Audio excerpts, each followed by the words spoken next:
En écoutant les lectures que nous offre la liturgie de ce second dimanche de l'Avent, je suis touchée par une parole du prophète Baruch. Jérusalem, quitte ta rombe de tristesse et de misère.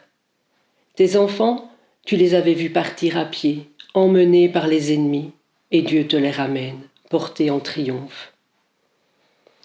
Il y a quelques années encore, les images de déportation pour moi faisaient référence à des choses très lointaines, éloignées dans le temps ou dans l'espace.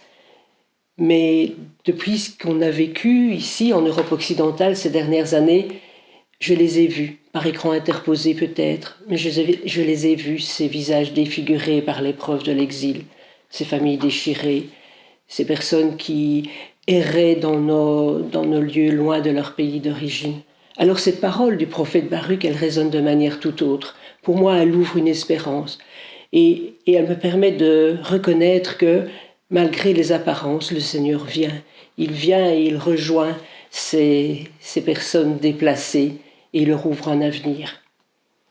Alors ça peut paraître extraordinaire, des montagnes aplanies, le Seigneur qui vient au milieu de la détresse, et pourtant, dans mon engagement au niveau de l'accompagnement des personnes adultes qui demandent le baptême, quand on les invite en fin de parcours à relire leur histoire, à reconnaître l'expérience de Dieu dans leur vie, le plus souvent, quasi toujours, il faut référence à une expérience de libération. Oui, ils se sont sentis libérés. Et parfois, ils utilisent un vocabulaire qui est vraiment très proche de celui qu'on peut lire dans la Bible. J'étais au fond du puits et le Seigneur est venu me chercher. J'étais perdue et il est venu me sauver. Je vivais dans un monde de ténèbres et une lumière s'est levée.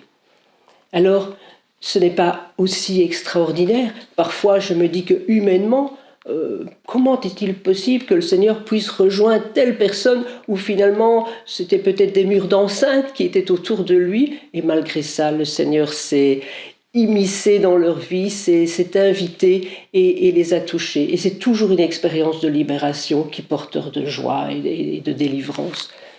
Alors, en ce temps de l'Avent où très souvent on se demande que faire pour favoriser la rencontre du Seigneur, pour favoriser sa venue, eh bien, plutôt que de s'interroger sur le que faire, s'il s'agissait d'apprendre de mieux en mieux à le reconnaître venir dans nos terres d'exil pour en faire des terres de promesses.